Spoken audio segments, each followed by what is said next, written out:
Hello everyone.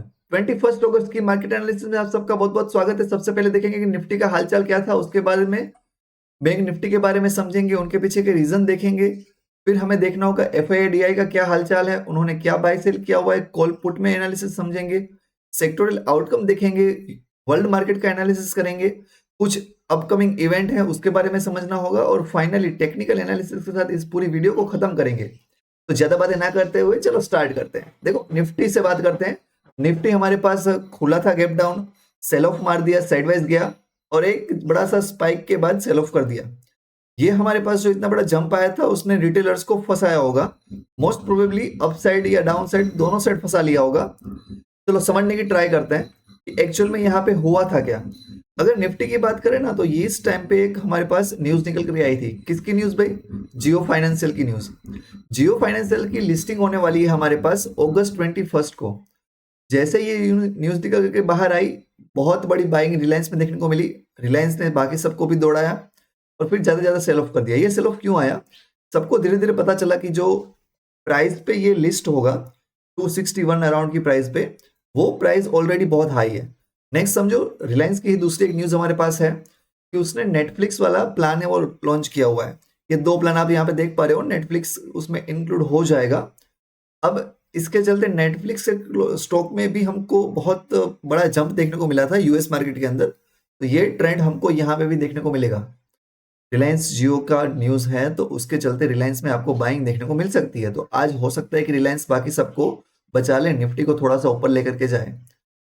Bank Nifty का हाल देखो, पहली कैंडल में जितने भी बियरिश रिटेलर थे सबको भगा दिया। ये इतना बहुत बड़ा जंप आप देखोगे, यहाँ पे कोई रिटेलर खड़ा नहीं रहा होगा। एक साथ हमारे पास 200 पॉइंट का जंप है। फिर जो नए निकले थे उनको साइडवाइज में निकाल दिया, उसके बाद जाकर के सेल ऑफ दे दिया। फाइन, और जाते जाते फ्लैट सा ही क्लोजिंग दिया हुआ है। सनसेक्स का हमने एनालिसिस लास्ट टाइम कर लिया था तो अभी नहीं करेंगे। डेटा देखो दोनों का हमारे पास न्यूट्रल सा ही है, यहाँ पे कोई ज्यादा बड़ी चेंजेस नहीं है। आप समझो इनिशियल फेज में बाइंग हो सकती है, क्यों? क्योंकि डीआई आकर के बाई करेंगे तो अब समझो 11 11:30 बजे तक तो बाइंग होगी। लेकिन 11:30 के बाद देखना कि वहां पे किस साइड मार्केट जा रहा है, उसके बाद एफआईआई आएंगे। यस, ये एनालिसिस देखो, रिटेलर महाबुलिस गया हुआ है जबकि एफआईआई प्रो सब कुछ आपको नेगेटिव देखने को मिल रहे हैं, लेकिन इनके जो नंबर्स हैं वो सब सिमिलर है, ज्यादा वेरिएशन वाले नंबर नहीं है। सेक्टर वाइज देखे तो आईटी, बैंक, फाइनेंस डाउन चल रहे थे, एफएमसीजी और गवर्नमेंट वाले बैंक थे वो अप से। पीएसयू बैंक में कुछ ना कुछ न्यूज है, तब कितने दिनों से वो नीचे जाने का नाम नहीं ले रहा है। वर्ल्ड मार्केट देखो हमारे पास, यूरोप पूरा रेड पड़ा हुआ है। यस, यूएस मार्केट की बात करें तो यहाँ पे हमारे पास बाइंग देखने को मिली है, अब बोल दो फ्लैट है। ब्राजील के अंदर अच्छा खासा आपको जंप देखने को मिल रहा है।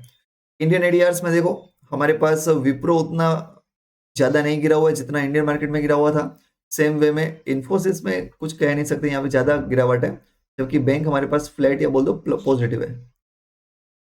यस, एशियन मार्केट देखो, अभी तो यहाँ पे चाइना और हांगकांग नहीं खुले हुए, तो ये पुराना डेटा है। आज का डेटा आप देखना, आप शायद 8 बजे आसपास देखोगे तो आपको ये डेटा मिलेगा। चाइना की बहुत बड़ी न्यूज है, अगर चाइना ग्रीन जा रहा है तो पूरे एशियन मार्केट को ग्रीन करेगा। लेकिन फिलहाल तो ये दोनों रेड ही है हमारे पास। ऑस्ट्रेलिया भी रेड है, जबकि जापान के अंदर बाइंग है, जापान के अंदर अच्छी खासी बाइंग है।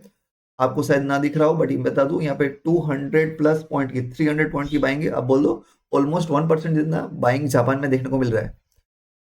क्रूड ऑयल थोड़ा सा कूल ऑफ हुआ था, लेकिन फिर अभी अप जा रहा है। कूल ऑफ क्यों हुआ था भाई? चाइना का खराब रिजल्ट आया था उसके चलते।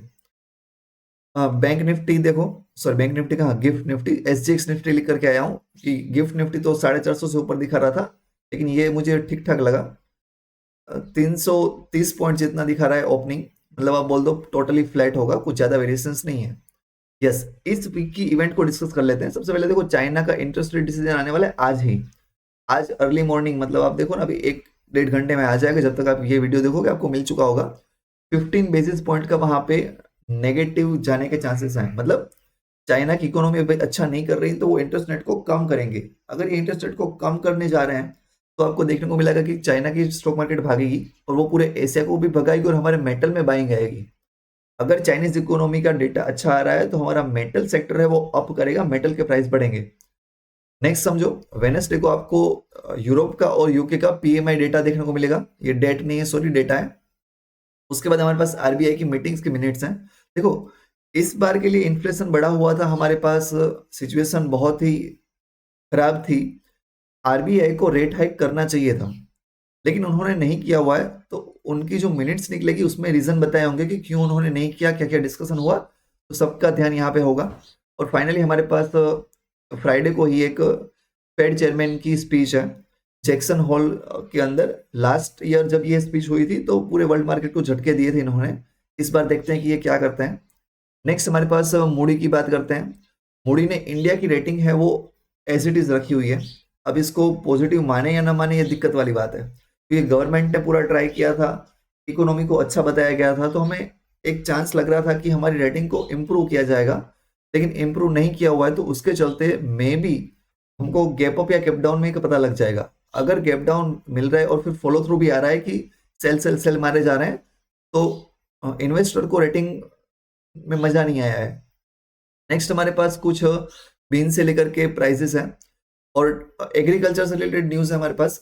ये जो बीन्स है उनका प्रोडक्शन अच्छा नहीं हुआ है, और डैम, हमारे जो इंडियन पानी के डैम होते हैं उसमें 62% ऑक्यूपेंसी है, मतलब पूरे नहीं भरे हुए हैं। तो ये दिक्कत वाली बात है। गवर्नमेंट ने यहाँ पे 40% एक्साइज ड्यूटी लगा दी है। महिंद्रा की एक न्यूज़ है हमारे पास, उनकी जो XUV 700 थी वो 1 लाख यूनिट को वायरिंग के लिए चेक करने वाले हैं, तो ये एक बड़ी दिक्कत हो सकती है। टेक्निकल एनालिसिस समझो, हमारे पास यहाँ पे सेल ऑफ कितने दिनों से चल रहा है, अभी एक बाउंस आने के चांस है। बैंक निफ्टी जबकि स्ट्रॉन्ग दिख रहा है। ओआई में चेंज देखो, यहाँ पे हाईएस्ट ओआई तो हमको कॉल में बनते हुए देखने को मिल रहा है 19,400 के ऊपर।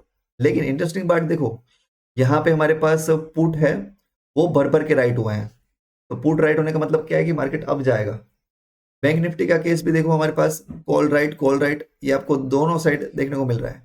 लेकिन यहाँ पे जो कॉल राइटिंग है वो जबरदस्त बढ़ रही है। तो अभी बैंक निफ्टी सीधे सीधा ऊपर नहीं जाने वाला है, झटके देगा। फिर निफ्टी का एनालिसिस हमने लास्ट टाइम कर लिया था, तो अभी टाइम वेस्ट नहीं करते हैं। Fine, that's all in this video.